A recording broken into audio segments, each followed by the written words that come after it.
Caros telespectadores, vamos hoje falar sobre uma das figuras mais discutidas, mais polémicas da história de Portugal na Idade Moderna. Vamos falar sobre o Marquês de Pombal. Eu acho que ainda hoje uma grande parte dos portugueses é a favor do Pombal. Outra parte, também muito importante, é contra o Pombal. Bom, e tanta razão têm uns como outras. Pombal é uma grande figura da história nacional e nós não podemos ser nem a favor nem contra. O que temos é que compreender a obra do Pombal, que é uma obra realmente importante. Eu penso que é uma tentativa que no seu conjunto segurou, mas que não deixa de ser muito notável. O Pombal nasce, isto é muito importante, em que ano nasce Pombal? Nasce em 1699, reparem, 99. Nasce quando está a acabar o século XVII. Portanto, é ainda bem um homem do antigamente. Do século XVII para o século XVIII há uma grande diferença. Ele ainda tem um pé no século XVII. 99 é um ano importante, porque é um ano em que começam a chegar a Portugal as naus atulhadas de ouro do Brasil, com os quintos do Brasil. Eu sei que os brasileiros hoje falam muito nisso, de a gente trouxe o ouro e tal. Olhem, trazíamos os quintos. O quinto, como sabem, uma quinta parte é 20%. Portanto, eles do ouro que lá tinham pagavam 20% ao Estado. Mesmo assim, era uma quantidade que permitia o Estado ter muito dinheiro. E o Pombal entra na vida exatamente nessa fase. Governo del Rei Dom João V, construções magníficas, aquela espantosa construção de Mafra, o aqueduto das Águas Livres, o luxo esplendoroso daqueles coches em que andavam os príncipes. É um Estado rico, mas é um Estado rico num país pobre. Isto pode acontecer. Pode haver ricos países com pobres Estados e haver ricos Estados com pobres países. Ora, no tempo de Pombal é isto que se passa. O Estado é rico, mas o país é pobre. E o Pombal não faz parte do Estado, faz parte do país. Ele nasceu numa família, enfim, tinha um tio importante, o tio Paulo. O tio Paulo era cônego da Sé. E isto é uma altura em que quem governa o país são os cônegos. O tio Paulo era rico, porque é claro que era cônego, enfim, era de uma família assim de meia nobreza, os Carvalhos. O Pombal nasceu numa casa apalaçada ali na Rua do Século, mas não tinha uma fortuna pessoal. E, portanto, era um homem inteligente, estudioso, passou a vida aqui à procura de uma noiva rica, acabou por casar com uma senhora muito mais velha do que ele, escrevia bem e fez parte da Academia Portuguesa da História. Isto é muito importante, quer dizer, Pombal, quando veio ao governo, já não é um desconhecido, era um homem da Academia da História. E lá conseguiu, devido às influências da família, que lhe dessem uma missão no estrangeiro. Aliás, deram-lhe duas. Ele, primeiro, foi mandado para Londres, como encarregado de negócios, e depois para Viena, também para resolver lá uma questão diplomática. Londres era então uma espécie de capital do comércio marítimo do mundo. Viena era o contrário, era uma capital da monarquia, do poder absoluto, do despotismo. E são essas as duas grandes lições que Pombal aprendeu. O comércio dos ingleses com o despotismo dos austríacos.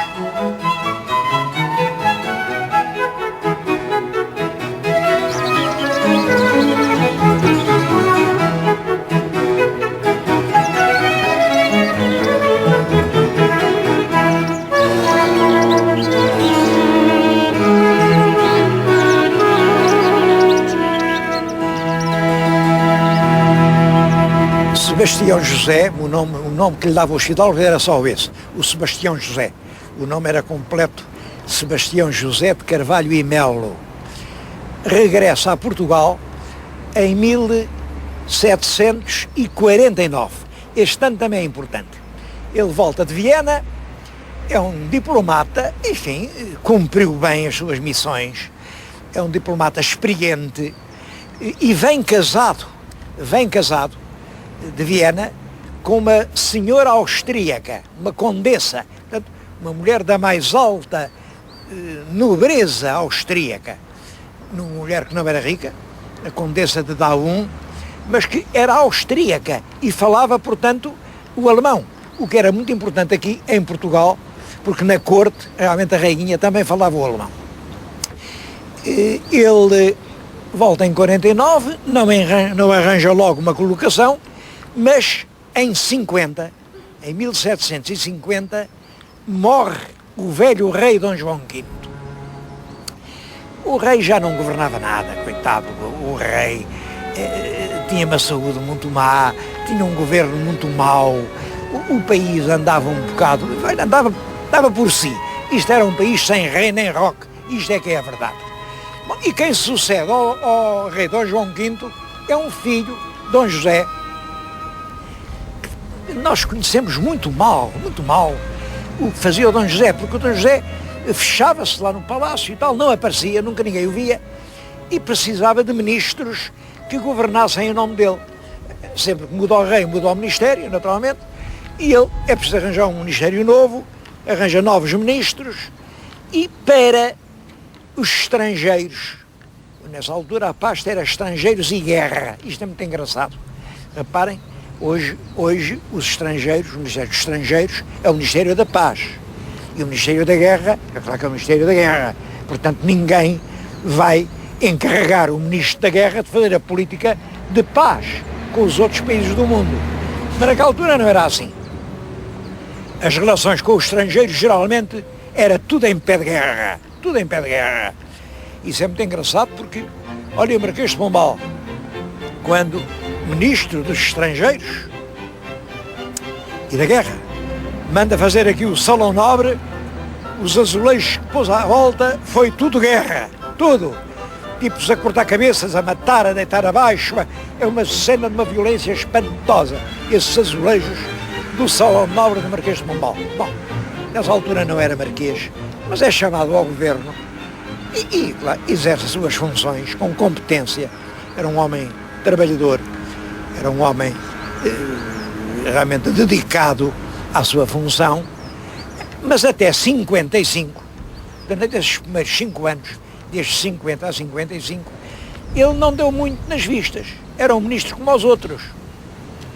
Em 55, acontece em Portugal uma coisa terrível, terrível. É o famoso terremoto que arrasou grande parte da cidade de Lisboa no dia 1 de novembro de 1755.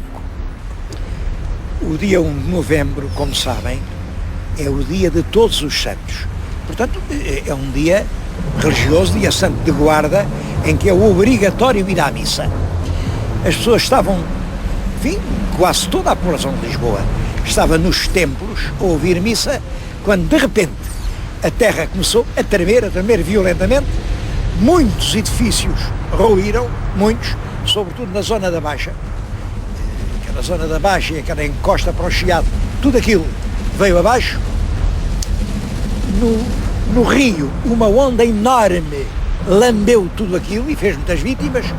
O pior é que levanta-se uma ventania pavorosa, fogo qualquer pegou, era ali mais ou menos os restauradores, era no Palácio dos Condes, pôs o palácio a arder, o incêndio correndo na direção do rio, queimou completamente toda aquela região, tudo aquilo, restauradores, Recio, o que hoje é a Rua do Ouro, Rua da Prata, a Rua dos Fanqueiros, tudo aquilo ficou reduzido a cinzas. Isto causou um pavor enorme, porque houve realmente muitas vítimas, centenas ou uns milhares mesmo, de mortos. Fica tudo aterrado, toda a gente que pôde fugiu, até porque se andava a dizer, agora depois deste vem outro, isto é já para a semana, já para o domingo que vem, e toda a gente que tem coche, caleche, corre, foge de Lisboa, olha, e vêm para aqui, todos a falar, já viram, em Oeiras, vão para Cascais, vão para Amadora, vão para as Caldas, vão para Almeirim, vão para Palmela, toda a gente foge de Lisboa, os ministros fogem todos, o rei e a família real fugiram, mas houve um homem que ficou serenamente, e há uma história que eu não sei se é verdadeira, se não, mas que quando lhe perguntaram, então e agora? E agora o que é que vamos fazer? Agora, sem capital? E ele, com muita serenidade, terá dito, então agora enterram-se os mortos e trata-se dos vivos. E foi realmente isso que ele fez. Não abandonou a cidade, iniciou imediatamente as obras de segurança, fez avançar os batalhões, ele era o ministro da guerra, era nisso que ele podia mandar, fez avançar os batalhões da província para impedirem a ladroagem de assaltar as ruínas e levar as riquezas que tinham ficado sepultadas, e começa imediatamente a limpeza da cidade, manda demolir os prédios que estavam ainda algumas paredes de pé e manda desenhar o projeto de uma nova Lisboa. Essa imagem do Pombal, desenhando os projetos da cidade nova, da cidade do seu tempo, da cidade geométrica, da cidade sem esquinas nem cotovelos, uma cidade de prédios todos iguais, ali grande, era só para ser o Palácio Real que não se chegou a construir. As próprias igrejas são da altura dos outros prédios, porque maior que os outros, só a majestade do rei. A Lisboa pombalina reflete perfeitamente esse pensamento de monarquia absoluta, de que é intérprete o futuro Marquês de Pombal. Tudo é igual, sob a casa de El Rei deve tudo dominar. A verdade é que é essa coragem, essa serenidade revelada perante uma catástrofe que lança toda a gente num pânico aflitivo e numa fuga apressada, é isso que faz com que Sebastião José de Carvalho e Melo se revele perante os olhos de Dom José o homem que fazia falta neste país atrasado, neste país onde a administração pública praticamente não se exercia, neste país de frades e de preguiças. E é isso que leva Sebastião José a ser a figura dominante do governo do seu tempo.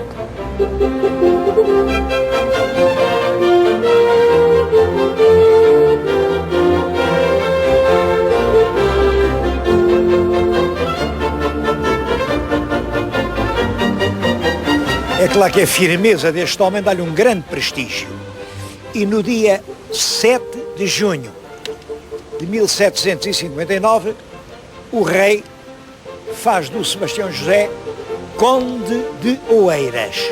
É o primeiro título que ele tem, é extraordinário, pegar naquele fidalgo, assim de pequena província, fazer o Conde de Oeiras. Oeiras porquê? Bom, porque aqui em Oeiras, já o tal tio dele, o tal tio que era cônego, já tinha aqui umas quintas, já tinha começado umas obras, mas é a partir de 59 que o homem que manda tudo em Portugal tem o título de Conde de Oeiras.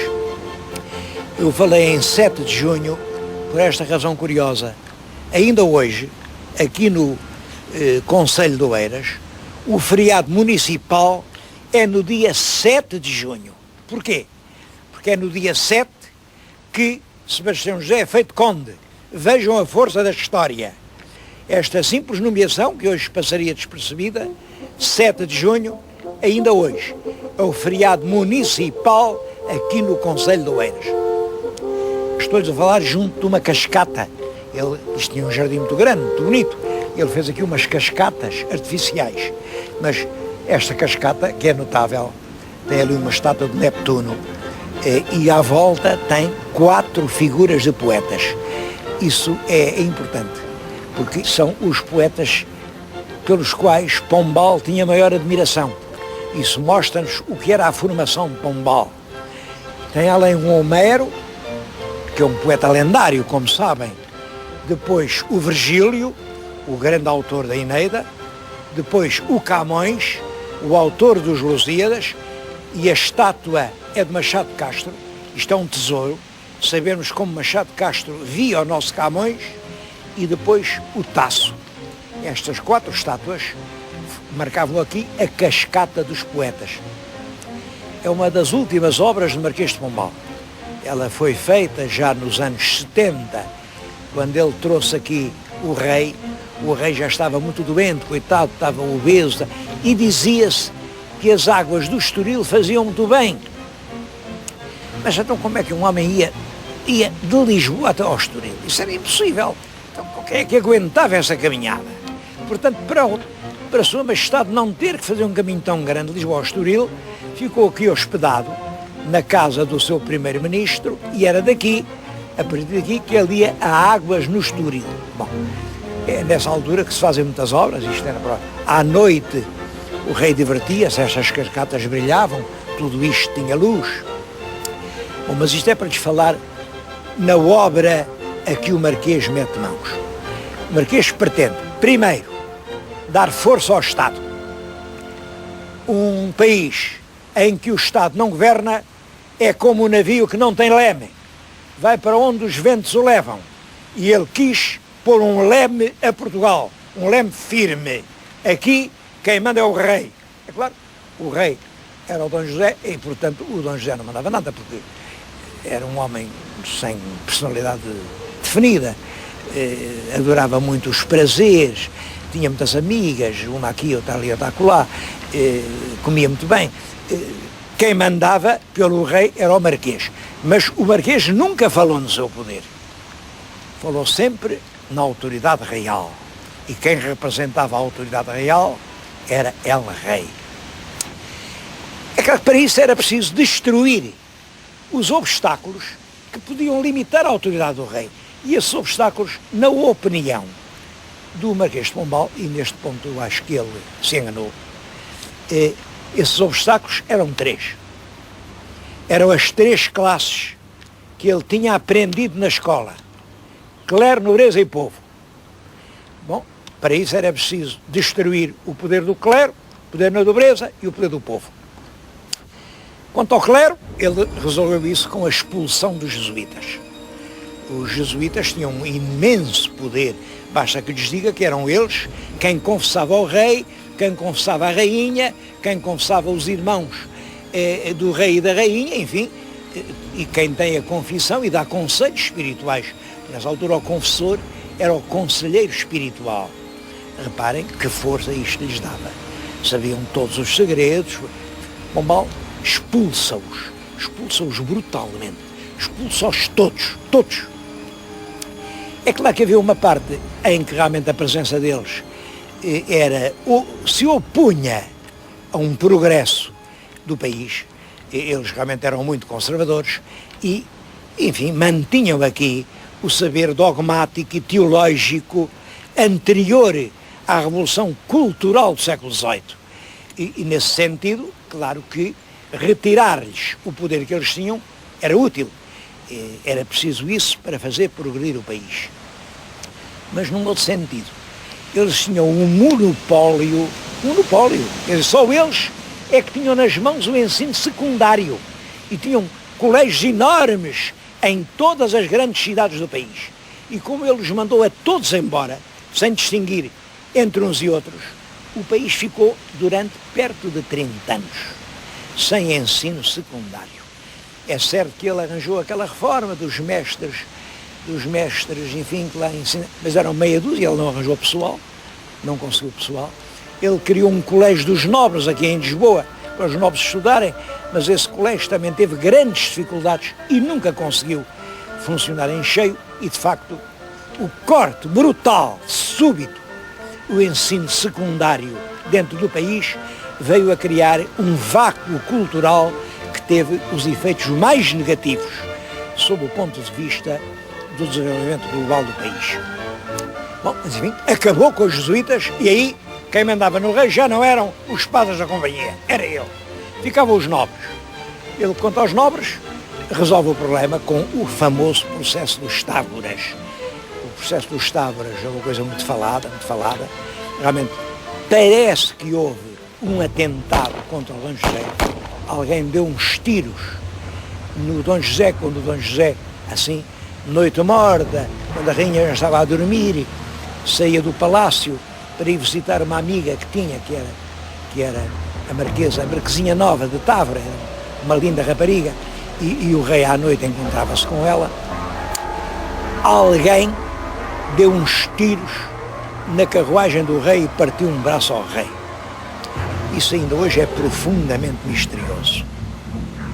Pombal anda meses a investigar, sem prender ninguém, e de repente diz, foram os Távoras, manda prender o Duque de Aveiro, que era sogro do Marquês de Távora. O Marquês de Távora era o mais ilustre fidalgo do país, depois do Pombal, claro. Manda prender a família toda, há dezenas e dezenas de prisões, há um processo atabalhoado. É uma vergonha que os juízes tenham aceito aquela forma de fazer prova. Daquele processo não são só os réus que saem torturados, humilhados e ofendidos, são também os juízes que aceitaram aquela vilíssima maneira de fazer justiça. É um horror. É claro que ali haveria culpados, creio que o Duque de Aveiro estaria culpado, mas havia muitos inocentes. A gente vê que as confissões são extorquidas pela tortura e que houve gente que morreu no patíbulo de Belém sem ter confessado coisa alguma. Não confessaram nada. Este Pombal mandou destruir quem quer que bem lhe pareceu. Bom, e essa lição foi uma lição radical. Os nobres não levantaram mais a grimpa em Portugal. A nobreza calou-se, surda, medrosa, nunca mais impediu o poder ao rei. Restava ao povo. Devo dizer que nessa altura, esse é que é o erro do Pombal. O povo não era limite nenhum ao poder real. Isso era uma história que contavam Clero, nobreza e o povo já não tinha poder nenhum. Apesar disso, ele acreditava que sim, e aproveita uns tumultos do povo do Porto, quando mandaram fechar as tabernas, para mandar enforcar os homens e as mulheres que tinham nas ruelas portuenses gritado contra o encerramento das tabernas. Bom, esse parece-me o ato mais feio de todo o consulado pombalino. Aquela sangueira, aquelas dezenas de enforcados que ele fez entre pobres pessoas do povo do Porto, por terem protestado contra o encerramento das tabernas. Seja como for, a partir desse momento já não há impedimento nenhum. Nem clero, nem nobreza, nem povo impedem o poder absoluto de Sua Majestade.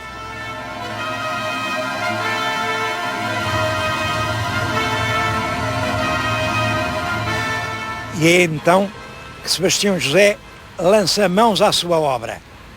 Ele tinha estado em Inglaterra e tinha admirado aquele povo trabalhador, de marinheiros, de construtores, e o que ele pretende é isto, é transformar este Portugal que ele tinha, um Portugal de fidalgotes, de marialvas, de ociosos que não faziam coisa nenhuma, num país de empresários, de artífices, de produtores.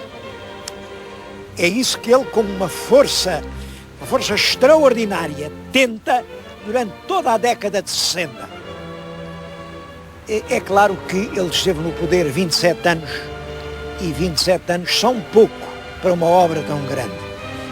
O rei morreu em 1777, nesse mesmo ano, é claro, essa política enérgica tinha-lhe granjeado inúmeros inimigos, e a rainha mandou-o embora, e ele foi acabar a sua vida em Pombal. Para mim, o erro de Pombal foi o método que ele usou. Um fidalgo que foi visitar a Pombal, já depois de ele estar deposto, o Marquês de Châtelet, falou com ele e ele disse-lhe, mas sabe, acusam de uma certa brutalidade nos métodos que usou, e Pombal respondeu, sabe, neste país as coisas ou se fazem a chicote ou ninguém consegue fazê-las. Esse foi o grande erro de Pombal. Este país que nós somos, este país cheio de qualidades, este país não aguenta o chicote. Este país tem que se fazer a partir da escola. E foi isso o que o grande Pombal não entendeu.